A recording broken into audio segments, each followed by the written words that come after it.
जिस प्रकार मैंने कहा था कि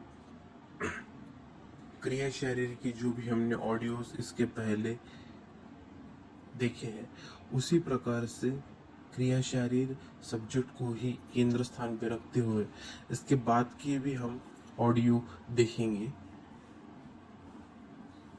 लेकिन पिछली बार के जो वीडियो थे वो कुछ 20 से शुरू हुए थे, कफ की गुंज से। लेकिन अभी उसके पहले के महत्वपूर्ण चीज़ों के ऊपर प्रकाश डालेंगे और उससे संदर्भित जो पॉइंट्स हैं उसको लेते हुए हम आगे बढ़ेंगे। तो हम सबसे पहले देखेंगे fundamental principle of Ayurveda, Ayurveda के मूलभूत सिद्धांत। भले ही ये आयुर्वेद के मूलभूत सिद्धांत हो, लेकिन ये उतने ही महत्वपूर्ण होते हैं जब हम क्रिया शरीर पढ़ते हैं। जब तक हम इन सिद्धांतों को नहीं देखते हैं, हमें क्रिया शरीर अपितु आयुर्वेद की जो बेसिक थिंग्स है, दोष धातु मल, यह हम योग्य प्रकार से नहीं समझ सकते। इसीलिए आयुर्वेद के ये 10 सिद्धांत हम सबसे पहले देखेंगे। तो ये 10 सिद्धांत हम हर एक ऑडियो में एक सिद्धांत, इस प्रकार से 10 ऑडियो की श्रृंखला होगी, जिसमें हर एक ऑडियो में सिर्फ एक सिद्धांत को एक्सप्लेन किया जाएगा। तो आज हम देखेंगे लोक पुरुष साम्य सिद्धांत। लेकिन यह पहला ऑडियो है, इसीलिए सबसे पहले हम सिद्धांत क्या होते हैं और क्रिया शरीर विषय में उसकी क्या महत्ता है ये देखेंगे, और उसके बाद हम सिद्धांत को शुरुआत करेंगे। तो सिद्धांत की जो व्याख्या है वह हमें चरक संहिता में मिलती है। चरक विमान स्थान 8/37, चरक विमान स्थान के 8वें अध्याय का 37वां श्लोक, जिसमें कहा गया है सिद्धांतो नामस यह परीक्षे कई बहुविधम परीक्ष हेतु भिश्च साधयित्वा स्थाप्यते निर्णय। इसमें कहा गया है कि सिद्धि अंत यस्मीनस, यानी सिद्धांत उसका नाम है जिसमें परीक्षकों ने अनेकों प्रकार से परीक्षण करके और हेतुओं द्वारा उन विषयों को सिद्ध कर जिस निर्णय की स्थापना कर ली है उसे सिद्धांत कहते हैं। इसका मतलब जो ज्ञानी लोग हैं वह एक जगह पे डिस्कशन करते हैं किसी चीजों के बारे में और एक प्रकार की गाइडलाइन निकालते हैं। अब ये जितने भी लोग होते हैं ये सिर्फ वाच्यता नहीं करते हैं, इनकी जितनी भी रिसर्च रहती है वो रिसर्च करने के बाद ये प्रूफ होता है कि हमने, एग्जाम्पल के तौर पर अगर हमने इतने पेशेंट देखे हैं, उसके बाद ये डाटा कलेक्ट हुआ है और उसके बाद जो एक गाइडलाइन आगे रखी जाती है उस गाइडलाइन को सिद्धांत माना जाता है। तो ये जो चीज होती है सिद्धांत, ये वैलिडेट होती है, कोई भी अनशन कही हुई चीज नहीं है। एक किसी भी थिंग को प्रॉपरली फॉलो करके उसके ऊपर रिसर्च करके जब कोई चीज रखी जाती है विथ प्रूफ और उसको त्रिकालवादित सत्य की तरह माना जाता है, उसको हम कहते हैं सिद्धांत। सिद्धांत और साइंस, विज्ञान का हम यहाँ पे अर्थ देखते हैं। विज्ञान में चीजें कालानुरूप परावर्तित होती है, बदलती है, लेकिन सिद्धांत कभी भी बदलते नहीं। एग्जाम्पल के तौर पे हम देखेंगे कि मॉडर्न साइंस में एक समय में ऐसा कहा जाता था कि जो घी होता है वो शरीर में कोलेस्ट्रॉल की मात्रा बढ़ाता है, विशेषतः जो एनिमल घी होता है, वो गाय का घी हो वगैरह, तो ये शरीर में एलडीएल की मात्रा बढ़ाता है और उसके कारण अगर कोई हार्ट का पेशेंट हो तो उसने घी का सेवन नहीं करना चाहिए। जबकि उनकी रिसर्च के बाद ये सिद्ध हुआ कि ये जो घी होता है वो हार्ट पेशेंट के लिए भी अच्छा होता है, इसकी वजह से एलडीएल बढ़ता नहीं है। योग्य मात्रा में अगर इसका सेवन किया जाता है तो वो हमारे लिए फायदेमंद होता है। तो साइंस में चीजें चेंज होती है, हुई है, लेकिन सिद्धांत, विशेषतः मैं आयुर्वेद के बारे में कहूंगा, ये चीजें कभी भी चेंज नहीं हुई है। अगर आप वैलिडेशन करते हैं तो आपको बहुत बार ऐसा मिलेगा कि यहाँ की चीज को गलत माना गया, लेकिन बाद में फिर से रिसर्च हुई और उसमें ये पता चला कि नहीं, जो गाइडलाइन पहले बताई थी, जो चीजें उसमें बताई गई थी, वो योग्य थी। इसके काफ़ी एग्जाम्पल्स मैंने इसके बिफोर की ऑडियोज में बताए हैं और आगे भी मैं बताऊंगा कि किस प्रकार से पहले सिद्धांत को झुटलाया गया और फिर सिद्धांतों को सही माना गया।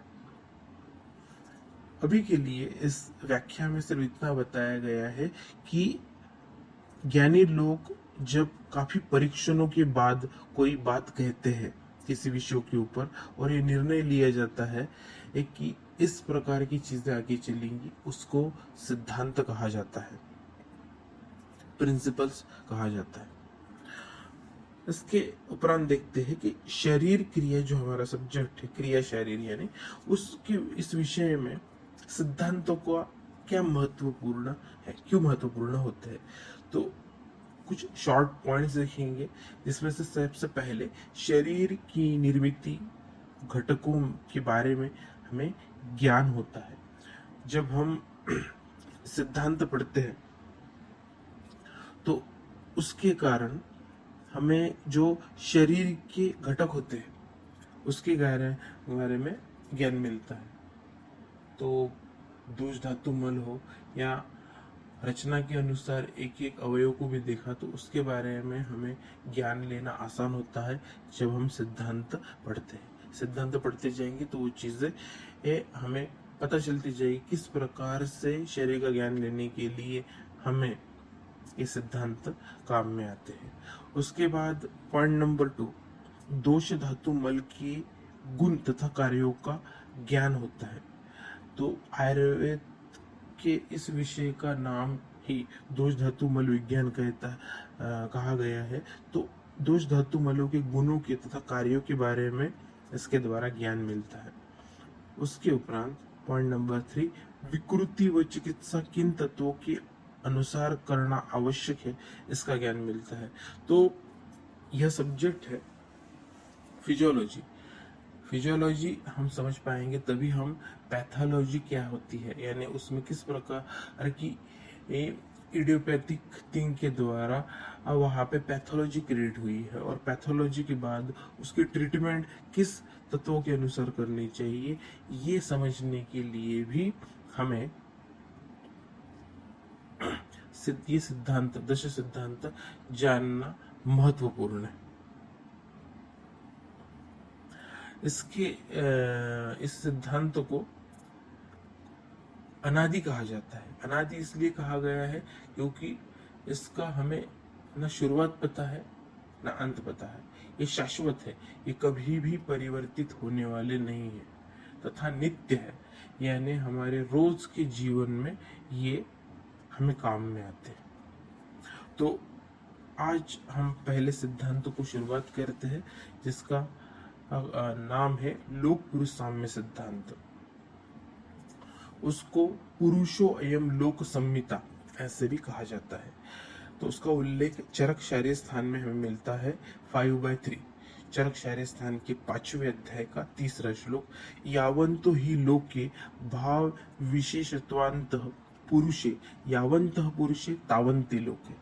इसमें कहा गया है कि सृष्टि में जितने भी मूर्तिमान भाव के भेद लोक में देखे जाते हैं उतने ही पुरुष में भी होते हैं, और जिनकी मूर्तिमान भाव के भेद पुरुष में देखे जाते हैं उतने ही लोक में भी देखे जाते हैं। अगर सीधे तरीके से कहा जाए तो जितने भी मूर्तिमान का मतलब होता है जिसका एक स्पेसिफिक शेप एंड साइज हो, ऐसे सभी भाव जो सृष्टि में पाए जाते हैं जितने उसके भेद होते हैं उतने भी पुरुष में यानी व्यक्ति के शरीर में ये ह्यूमन बॉडी को भी उतना लागू होता है और अदर एनिमल्स को भी लागू होता है। हम ह्यूमन साइंस देख रहे हैं इसीलिए हम ह्यूमन का देखते हैं कि पुरुष में भी उतने ही तत्व होते हैं और अभी तो जितने पुरुष में होते हैं मूर्तिमान भाव उतने ही लोक में भी होते हैं यानी सृष्टि में भी होते हैं। इन सिद्धांत को पिंड ब्रह्मांड न्याय यह पर्याय है।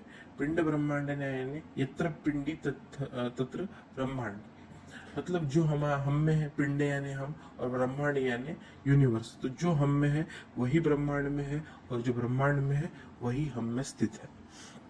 इस न्याय के अनुसार सृष्टि में स्थित सर्व पदार्थ का उपयोग मनुष्य की व्याधियों का निवारण करने के हेतु कर सकते हैं।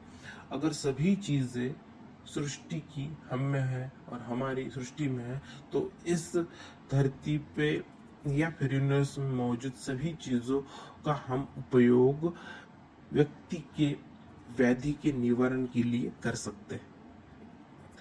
चरक संहिता में की गई सृष्टि और मनुष्य शरीर की तुलना, ये आगे का पॉइंट है कि सृष्टि और मनुष्य में जो समानता हमने अभी कही है वो किस प्रकार से होती है, ये उन्होंने कुछ एग्जाम्पल के द्वारा बताने की कोशिश की गई है। तो वो चरक शारीर स्थान के 5वें अध्याय के 5वें श्लोक में बताया गया है। चरक शारीर स्थान 5/5। तो इस श्लोक तो हम नहीं देखेंगे, काफी लंबा श्लोक है, लेकिन उसके अंतर्गत लोकगत भाव और पुरुषगत भाव इसका विस्तारित रूप से 24 पॉइंट में एग्जाम्पल के रूप में बताया गया है। इसको हम देखेंगे।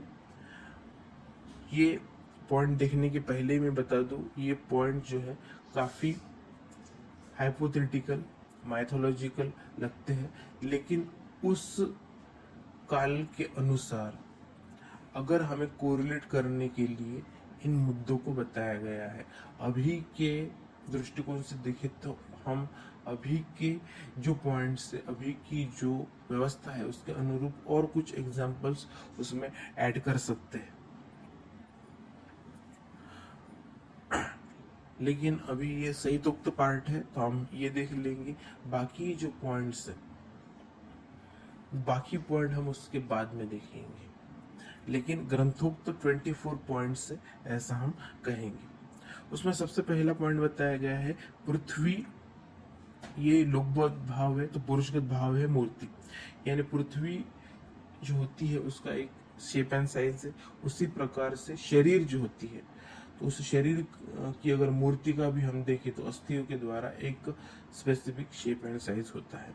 आपका मतलब होता है जल। जल पुरुषगत भाव में आता है क्लेद, गीलापन। तो यहाँ पे एक साधर्म में देखेंगे कि सृष्टि में अगर हम देखते हैं तो सृष्टि में 71% वाटर है। हमारे पृथ्वी के ऊपर भी आप देख लीजिए 71% वाटर है और 29% भूमि का पार्ट है, जबकि हमारे शरीर में भी 70% वाटर एंड 30% अदर कॉन्स्टिट्यूशन कहा जाता है। क्यों कहा जाता है? क्योंकि ये लोक संहिता है, जिस प्रकार से सृष्टि में है उसी प्रकार से पुरुष में भी पाया जाता है। तेजस लोकगत भाव का हम अभिसंताप इस पुरुषगत भाव के साथ कोरिलेशन कर सकते हैं। तो तेजस से अग्नि ये भाव कह सकते हैं, और जो संताप होता है वो उसी के कारण, तेज के कारण उत्पन्न होता है। ये बताने के लिए उन्होंने यह पॉइंट बताया है। उसके बाद पॉइंट नंबर 4 है वायु। वायु को पुरुषगत प्राणवायु के साथ कोरिलेट किया गया है। वायु है विगत, विगत का मतलब होता है आकाश, जिसका पुरुषगत सुशीर यानी छेद वाली ऐसा वर्णन किया गया है। तो आपको पता है कि जिस प्रकार से आकाश होता है उसी प्रकार से अवकाश युक्त भाग हमारे शरीर में भी होते हैं, और उस चीजों को हमने स्रोतस कहा है, जिससे सभी भाव युक्त द्रव्य का विहार होता है। उसके बाद छठा पॉइंट लोकगत भाव में है ब्रह्म अव्यक्त। जब सृष्टि की उत्पत्ति हुई थी तब प्रकृति और पुरुष ये सम्मिलित हुए थे और उससे अव्यक्त तत्व बना था। उसको अगर हम ब्रह्म मानते हैं सृष्टि उत्पत्ति में, तो पुरुषगत भाव में हमारी जो अंतरात्मा होती है, जो जीव होता है, उस पुरुषगत भाव के साथ हम उसे कोरिलेट कर सकते हैं। उसके बाद ब्रह्म विभूति कहा गया है। विभूति का मतलब होता है ऐश्वर्य।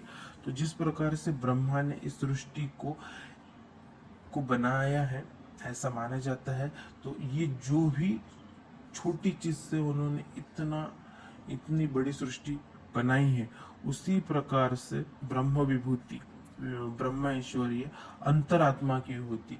वैसे ही जीव आत्मा जो होती है हमारे शरीर में छोटी सी होती है, लेकिन पूरे शरीर के ऊपर उसका नियंत्रण होता है। इतना विशाल उसका कार्य होता है, भव्यता होती है। उसके बाद 8 पॉइंट में कहा गया है कि ब्रह्मा की विभूति प्रजापति। ब्रह्मा ने अपने ज्ञान को प्रजापति को दिया था और उसके बाद उसका लोक के कल्याण के लिए इस्तेमाल किया गया है, ऐसा कहा गया है। उसी प्रकार से आत्मा की विभूति सत्वों को माना गया है, मन को माना गया है, क्योंकि आत्मा अपना जो भी कार्य करता है वो मन के द्वारा करता है, यानी उसको सत्व कहा जाता है, तो उसके द्वारा ये कार्य करता है। उसके बाद 9th पॉइंट है इंद्र, जिसको अहंकार के साथ कोरिलेट किया गया है। तो इंद्र के बारे में कहा जाता है, इंद्र कोई भगवान नहीं थे। इंद्र एक पद थी, उपाधि थी, जो कई सालों के बाद परिवर्तित होती थी। तो उसको अहंकार के साथ इन्होंने कोरिलेट किया गया है। नेक्स्ट पॉइंट है 10 आदित्य, जो लोकगत भाव में है, यानी सूर्य। उसको पुरुषगत भाव आदान के साथ कोरिलेट किया गया है, क्योंकि जो आदान काल होता है, यानी शिशिर, वसंत और ग्रीष्म, इसमें सूर्य की ताकत बढ़ती है, इसीलिए उसके साथ उसको कोरिलेट किया गया है। नेक्स्ट है रुद्र। रुद्र ये राग का प्रतिरूप कहा जाता है, जिसको पुरुषगत भाव रोष यानी क्रोध के साथ कोरिलेट किया गया है। 12th पॉइंट है सोम। सोम हम चंद्रमा को कहते हैं, जिसको प्रसाद के साथ कोरिलेट किया गया है। इस पॉइंट के बारे में ये कहना चाहूंगा कि सृष्टि जो है इस पृथ्वी के ऊपर की, उसकी रक्षा चंद्रमा के द्वारा की जाती है। चंद्रमा को हम मामा कहते हैं और हमारी धरती को हम माँ कहते हैं। जिस प्रकार से हमारी सृष्टि, जो पृथ्वी के ऊपर की सृष्टि है, उसका संरक्षण चंद्रमा के द्वारा होता है, क्योंकि चंद्रमा का भ्रमण हमारे पृथ्वी के इर्द गिर्द होता रहता है। और जब भी किसी परग्रहीय वस्तु का हमारे ऊपर आ जाती है, मान लीजिए कि धूमकेतु है, उसके पार्ट्स हमारी पृथ्वी के ऊपर आते हैं, तो वो हमारी परिसीमा में आने के पहले ही चंद्रमा के द्वारा उसको अपने तरफ खींच लिया जाता है और वो उसके ऊपर जा गिरते हैं और पृथ्वी की उसके द्वारा रक्षा की जाती है। तो ये ग्रेविटेशनल फोर्स के द्वारा होती है। वो चंद्रमा के ग्रेविटेशन में आने के कारण पृथ्वी पे नहीं आ पाते, तो इस प्रकार से पृथ्वी की रक्षा होती है। तो ये तत्व जो है सोम तत्व, ये हमारी रक्षा करता है और उसका कोरिलेशन प्रसाद के साथ किया गया है। और प्रसाद का अर्थ होता है कृपा तथा आशीर्वाद। तो जिस प्रकार से पृथ्वी को चंद्रमा मिला हुआ आशीर्वाद है, उसी प्रकार से प्रसाद, इसके द्वारा हमें आशीर्वाद और कृपा मिलता है। तो इस प्रकार का हम कोरिलेशन देख सकते हैं। नेक्स्ट पॉइंट कहा है 13वां अष्टवसु। अष्टवसु कोरिलेशन सुख के साथ किया गया है। 14 पॉइंट है अश्विनो कुमार। अश्विनो कुमार का कोरिलेशन कांति के साथ किया गया है। कांति का मतलब होता है शोभा, ग्लो। तो अश्विनो कुमार को जो भगवान है उनका वेद कहा गया है। कहते हैं कि इनकी जो आभा थी काफी कांतिमय थी, इसीलिए लोकगत भाव में अश्विनी कुमार और पुरुषगत भाव में उसको कांति या शोभा कहा गया है। 15 पॉइंट में मरुदगण कहा गया है और पुरुषगत भाव में उत्साह है। तो मरुधर जो होती है यानी रेगिस्तान का जो मरुधर का इलाका होता है जहाँ पे जल की उपलब्धता होती है वहीं पे जीव स्थित होता है, बाकी जगह सिर्फ रेत ही रेत रहती है। उसी प्रकार से उत्साह ये हमारे रेगिस्तान का मरुधर है, इसीलिए मरुदगण का कोरिलेशन उत्साह के साथ किया गया है। नेक्स्ट पॉइंट है जो विश्वदेव कहा गया है। विश्वदेव को कोरिलेशन इंद्रिय और उसके विषय के साथ किया गया है। हमारे जो 10 इंद्रिय है वो और उसके विषय जिसमें सेंस ऑर्गन की शब्द स्पर्श रूप और सुगंध आते हैं, इसके साथ उसका कोरिलेशन किया गया है। तम या तमस जो होता है वो प्रकृति में हमने देखा है कि वो जो तमस होते हैं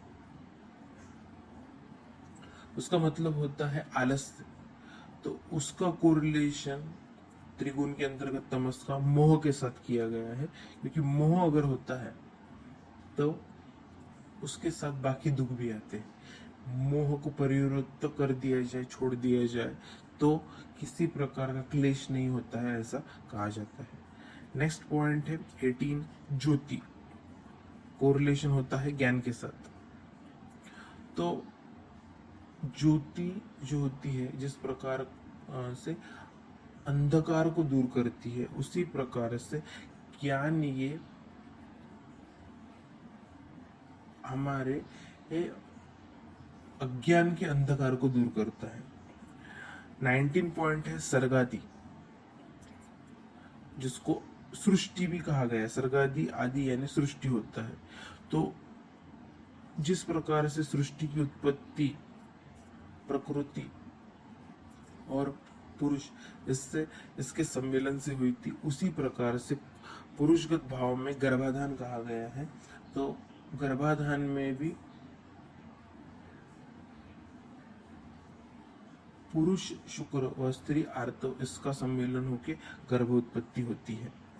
उसके बाद युगों का पुरुषगत भाव के साथ कोरिलेशन किया गया है। जैसे 20 पॉइंट में कृतयुग कहा गया है, जिसको सतयुग कहते हैं, उसका पुरुषगत भाव बाल्यावस्था के साथ कोरिलेशन किया गया है। 21 में त्रेतायुग कहा गया है, जो कृतयुग के बाद आता है, उसका कोरिलेशन पुरुषगत भाव में युवावस्था के साथ किया गया है। 22 में द्वापर युग कहा गया है, द्वापर युग का कोरिलेशन स्थविरता यानी जिसमें वीर्य का क्षय होता है या कम होता है, ऐसे वृद्धावस्था के साथ किया गया है।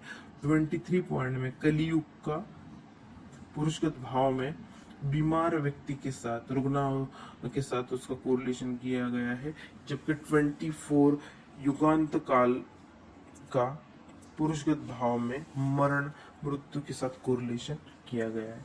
तो ये जो पॉइंट था काफी फिलोसॉफिकल और मैथोलॉजिकल है, लेकिन आपको इसके अंतर्गत एमसीक्यू को पॉइंट देखना है कि चरक संहिता में 24 मुद्दों के आधार पर लोकगत भाव और पुरुषगत भाव को कोरिलेट करने की कोशिश की गई है, तुलना करने की कोशिश की गई है या तुलना की गई। इसके बाद हम इस सिद्धांतों को और विस्तार से देखते हैं। इस सिद्धांत में हम सृष्टि और मनुष्य इनके बीच का साधर्म्य दो स्तर पे देख सकते हैं। एक साधर्म्य है जो शारीर रचना का साधर्म्य है यानी एनाटॉमिकल सिमिलरिटी, और दूसरा है क्रिया शारी का साधर्म्य यानी फिजियोलॉजिकल सिमिलरिटी। अब ये क्या होता है, तो हम सबसे पहले सृष्टि और मनुष्य इसके बीच के साधर्म्य में जो शारीरिक रचना का साधर्म्य है वह देखेंगे, जिसको हम कहते हैं एनाटॉमिकल सिमिलरिटी। तो ये चीजें हम 3 मुद्दों के आधार पर देखेंगे। सबसे पहले सृष्टि व मनुष्य, इसके बीच में देखिए सृष्टि की निर्मिति में 2 घटक महत्वपूर्ण थे। सबसे पहले प्रकृति तथा पुरुष, उसका जब सम्मेलन हुआ उसके बाद अव्यक्त तत्व की निर्मिति हुई। उसी प्रकार से गर्भ निर्मिति में भी स्त्री आर्तव तथा पुरुष शुक्र का सम्मेलन होने के बाद गर्भोत्पत्ति होती है। ये एक साधर्म है। उसके बाद सृष्टि की निर्मिति में त्रिगुण पहले से सृष्टि में थे। उसके बाद उससे आगे चल के पंचमहाभूतों की उत्पत्ति हुई और पंचमहाभूतों की उत्पत्ति के उपरांत सर्व सजीव यानी चेतन व निर्जीव यानी अचेतन सृष्टि की निर्मिति हुई है। उसी प्रकार से शुक्र और आर्तव का मिलन होने के उपरांत एक सेल से पूरी शरीर की निर्मिति गर्भावस्था में और गर्भावस्था के उपरांत भी जन्म होने के बाद उसकी वृद्धि होती है। तीसरा पॉइंट शरीर की महाभूतों का स्वरूप। तो सृष्टि में भी महाभूत है और हमारे शरीर भी जो है वो पंच महाभूतों से ही बना हुआ है।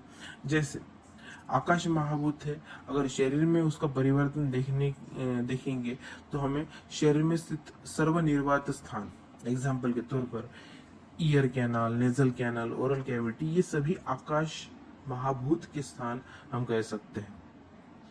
जबकि वायु है, वायु की हम वात दोष के साथ कोरिलेट कर सकते हैं। लोकगत में वायु होता है तो शरीर में वात दोष होता है। लाइक उसकी मूवमेंट्स अगर देखते हैं तो peristalsis movement, heartbeat, respiration, ये जितनी भी वायु के द्वारा होने वाली मूवमेंट्स है उसके साथ हम उसको कोरिलेट कर सकते हैं। लोकगत भाव में तेज है तो शरीर में उसका प्रतिरूप पित्त दोष होता है।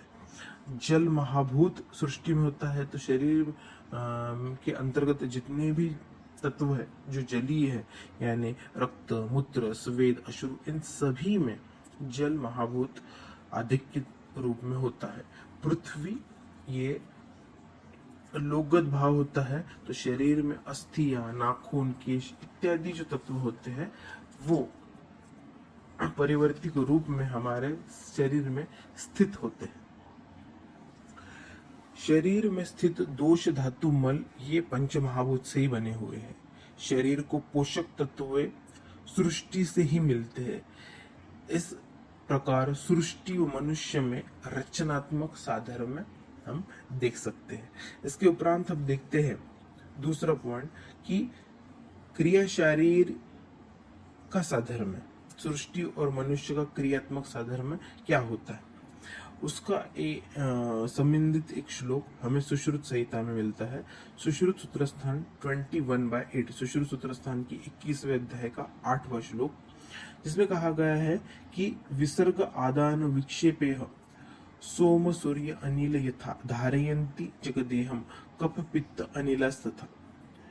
इस श्लोक में कहा गया है कि जिस तरह चंद्रमा, सूर्य व वायु क्रम से विसर्ग, आदान और विक्षेप इन क्रियाओं से जगत का धारण करते हैं, उसी तरह सोमांश, कफ सूर्य समान पित्त तथा वायु देह का धारण करते हैं।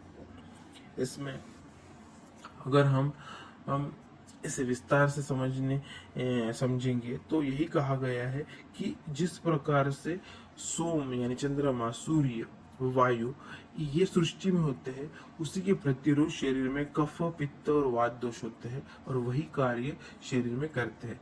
जैसे सोम का प्रतिरूप शरीर में कफ दोष होता है और उसका कार्य जो होता है वो होता है विसर्ग जैसा। विसर्ग जो काल होता है वो ऋतु के अनुसार अगर हम देखते हैं तो वर्षा, शरद और हेमंत इसको विसर्ग काल कहा जाता है, क्योंकि इस वक्त जो शीतता होती है उसका आधिक्य ज्यादा होता है और चंद्रमा जो होता है वो शीतता का प्रतीक है। शरीर में कफ दोष होता है तो इस दरमियान विसर्ग काल में कफ जो होता है वो प्राबल्य के रूप में होता है या अपनी प्रबलता दिखाता है या उसकी प्रबलता होती है। जबकि सूर्य जो होता है उसका प्रतिरूप शरीर में पित्त दोष होता है और वह कार्य के दृष्टिकोण से आदान काल होता है। आदान काल में सूर्य की जो ताकत होती है, पित्त की जो ताकत होती है वो बढ़ती है, जो शिशिर, वसंत और ग्रीष्म इस ऋतु में हम देखते हैं। तो सृष्टि में सूर्य है, शरीर में प्रतिरूप पित्त है, और आदान काल में हम दोनों की ताकत, सूर्य की और पित्त की, दोनों की ताकत बढ़ती हुए देखते हैं। सृष्टि में वायु है तो शरीर में वात दोष है, उसका प्रतिरूप, और दोनों का ही कार्य विक्षेप होता है। जिस प्रकार से सृष्टि में वायु भ्रमित होके विक्षेप करके अपना कार्य करता है, उसी प्रकार की ऐसे शरीर में भी वात दोष विक्षेपण द्वारा अपना कार्य करता है। तो इस प्रकार लोक पुरुष साम्य सिद्धांतों को हम समझ सकते हैं। इसके उपरांत हम एक ऐसा पॉइंट देखेंगे जो ग्रंथोक्त नहीं है, लेकिन आधुनिक के दृष्टिकोण से हमें इसे समझना महत्वपूर्ण है, तभी हम आज के दौर में उसका किस प्रकार से उपयोग कर सकते हैं ये जान पाएंगे। तो नेक्स्ट पॉइंट है आधुनिक शास्त्र के दृष्टिकोण से लोक पुरुष साम्य सिद्धांत। सृष्टि के मूल द्रव्य जो होते हैं, जो हमें पीरियोडिक टेबल की पता है, उसमें से मुख्यतः जो सभी जानते हैं और महत्वपूर्ण होते हैं, जैसे nitrogen, oxygen, hydrogen, carbon dioxide, इसके साथ हम ज्यादा जुड़े हुए हैं। कार्बन डाइऑक्साइड में दोनों होता है, कार्बन तथा ऑक्सीजन होता है, लेकिन इसके साथ हम जुड़े हुए हैं। तो जितने भी प्रोक्सिमल्स एलिमेंट्स हम इनटेक करते हैं जिंदा रहने के लिए, carbohydrate, fat, protein, water, vitamin, इसके मूल रूप में अगर हम देखेंगे तो हमें यही चीजें मिलती है, ऑक्सीजन, हाइड्रोजन, नाइट्रोजन, फास्फोरस, यही वहां पे होता है। अब मूल द्रव्य जो है वो सृष्टि में भी वही है, और शरीर में भी अगर हम डीप लेवल पे देखेंगे तो हमें वही मिलते हैं। हमारे शरीर की जितनी भी कोशिकाएं होती है, सेल जो होती है, वो उसके अंतर्गत जो डीएनए होता है जिसके द्वारा उसका रेप्लिकेशन होता है, उसमें भी हमें यही मूल द्रव्य मिलते हैं। और मृत्यु के उपरांत ये सभी की सभी जो चीजें होती है वापस नेचर में डिजोल्व हो जाती है, फिर से नेचर को दे दी जाती है। कुछ ऐसी चीजें जो मिनरल्स में आती है, कैल्शियम, उसके बाद फिर सोडियम, पोटेशियम, मैग्नीशियम, ये भी शरीर के लिए आवश्यक होती है, वो भी मूल तत्व नेचर से ही ली जाते हैं। तो जो भी नेचर में रहता है वैसा का वैसा हमारे शरीर में होता है। मॉडर्न में carbon cycle, nitrogen cycle, oxygen cycle ये बताई जाती है। तो उसमें यही चक्रव्यूह बताया जाता है कि जो सृष्टि से लिया जाता है वही हम सृष्टि को वापस कर देते हैं, जो बाहर भाव है वही शरीर के अंतर्गत होता है। एक एग्जाम्पल मैं देना चाहूंगा, नारियल का जो पेड़ होता है, नारियल के पेड़ में जो नारियल होते हैं वो सबसे ऊपर लगे हुए रहते हैं, और नारियल का तेल बालों को लगाने के लिए यूज किया जाता है। तो जिस प्रकार से हमारे शरीर में शीर्ष सबसे ऊपर है, वहां पे इस तेल का यूज करते हैं, तो उसी प्रकार से नारियल के पेड़ में भी वो भी शीर्ष है, वहां पे उस चीजों को यूज करते हैं। इस प्रकार से काफी वीडियोस बन चुके हैं कि अलग अलग प्रकार के जो फ्रूट्स होते हैं, जिस प्रकार की उसकी रचना होती है, उसी प्रकार का कार्य वो शरीर के ऊपर भी करते हैं। तो यह इसी सिद्धांत को वो मजबूत करते हैं कि जो लोक भाव होते हैं वो ही पुरुषगत भाव होते हैं। जैसे वो सृष्टि में होते हैं उसी प्रकार से वो हमारे ऊपर भी कार्य करते हैं। ओके, तो अगर एग्जाम पॉइंट ऑफ व्यू हम अगर देखेंगे तो इसमें जो लोक पुरुष सिद्धांत की व्याख्या बताई गई है, चरिक शारीरस्थान 5/3, वो व्याख्या इम्पोर्टेंट है। उसके बाद जो लोकगत और पुरुषगत भाव बताए हैं वह इम्पोर्टेंट है। उसके बाद ये रचनात्मक और क्रियात्मक शरीर से किस प्रकार से साधर्म्य करते हैं वह पॉइंट महत्वपूर्ण है। और हमने उसका जो मॉडर्न व्यू देखा, तो ये आपको प्रैक्टिकली इंटरप्रिटेशन के लिए, ये समझने के लिए है। तो इस ऑडियो में हमने लोक पुरुष साम्य सिद्धांत देखा है। ये श्रृंखला का जो 10 पार्ट आने वाले हैं उसका पहला ऑडियो है। इसके नेक्स्ट जो ऑडियो आएगा उसमें हम पंचमहाभूत विकार समुदायात्मक शरीरम के शरीर में स्थित पंचभौतिक अंश, हमारा शरीर जो बना है वो पंचमहाभूतों से बना हुआ है, यह पॉइंट को देखेंगे। तो आशा करता हूँ को आपको लोक पुरुष साम्य सिद्धांत काफी ये ठीक तरीके से समझ गया होगा। और नेक्स्ट में हम पंचमहाभूत समुदायात्मक शरीरम यह सिद्धांत देखेंगे। Okay, thank you.